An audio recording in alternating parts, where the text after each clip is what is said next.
You'd never do it, would you? No. No. Mummy's a naughty girl, isn't she? Yeah.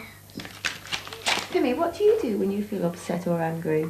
I cry. You cry? Yes. And can Mummy cry? No. It worries me greatly that Jill feels that much pain, and I think I said before, I feel inadequate that my love isn't enough to stop that pain. Nobody's will be. But yeah, I now understand that. I think I will accept that it isn't an inadequacy of me. And Because I can't love myself properly. exactly. I still never understand why you can't, because you're lovely. Not inside. Yes, you are. Only to you. Nonsense. Next tonight, the family of the Manic Street Preacher's Richey James are pleading with him to get in touch. The guitarist's been missing for more than 2 weeks. He was last seen in London. His dad, Graham Edwards. The last time he was seen was on February. The day he disappeared, I just panicked. I just couldn't accept it was real at that moment, but the worst moment came when his car was found at Sevenview Services. Do you have any idea where he might have gone? None at all. We've I banged my head on the cupboard door, I screamed, I sort of clawed down the walls, just sat in a corner, and I thought he was dead when I heard that.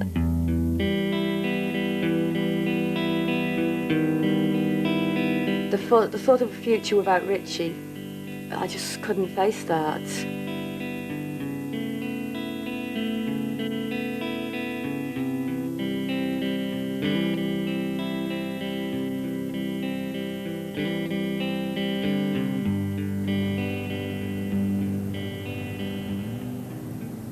It's like he could have died, he could have disappeared, this could have happened, that could have happened. There's no clues.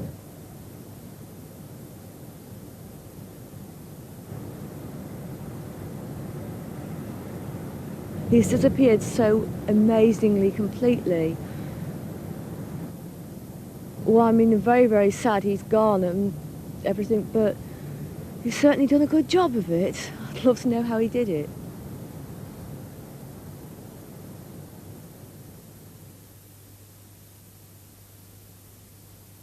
I would like Jill to be able to stop cutting herself. I'd like her to stop needing cutting herself.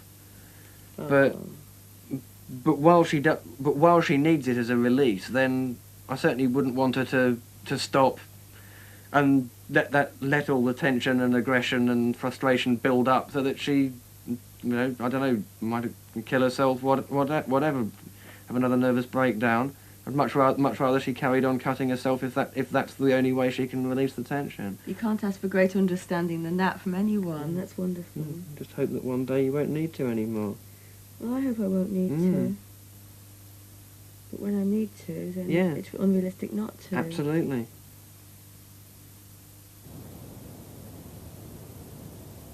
Sometimes women phone us or write to us and say, I'm absolutely desperate, how can I stop?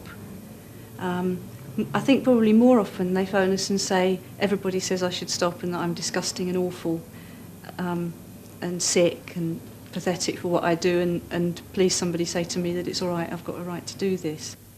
I've actually lost some jobs because of having scars, notably in the civil service.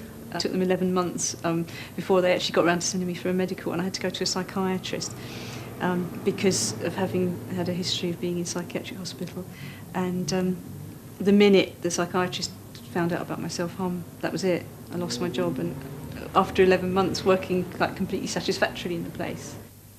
If you see someone or know about someone cutting themselves, then it can't be about anything other than them being in complete agony. And so it seems to me that maybe what people do is, instead of seeing the agony, which maybe, and then maybe they'll feel it, they'd rather kind of judge them and dismiss them and say that they're bad and wrong to do it, and then they don't have to think about the feelings.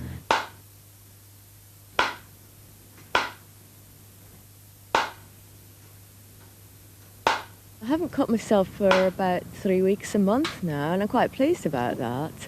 But Partly I haven't needed to recently, but when I have felt stressed, to get out stress, I've bought myself a dartboard. And the numbers 1 to 20 around the dartboard, I get a piece of paper and I write down things or people 1 to 20 that I hate. And I list them and I get a pen and I scratch them off when I hit that number with a dart on the board. And it's great, it really gets out stress. I've learnt many things from meeting other people who self-harm, but most of all, there's something which I think I've known for a long time, but it's only starting to come home to me clearly now, and that is the power of articulacy. I've realised that it's far better if you can actually articulate things in the correct words, calmly, simply, straightforwardly, point by point. I am upset or annoyed or unhappy because A, B, C, D, E, etc. onto X, Y and Z. And there's a feeling of having more control. It does feel better to be able to do things without having to resort to hurting myself.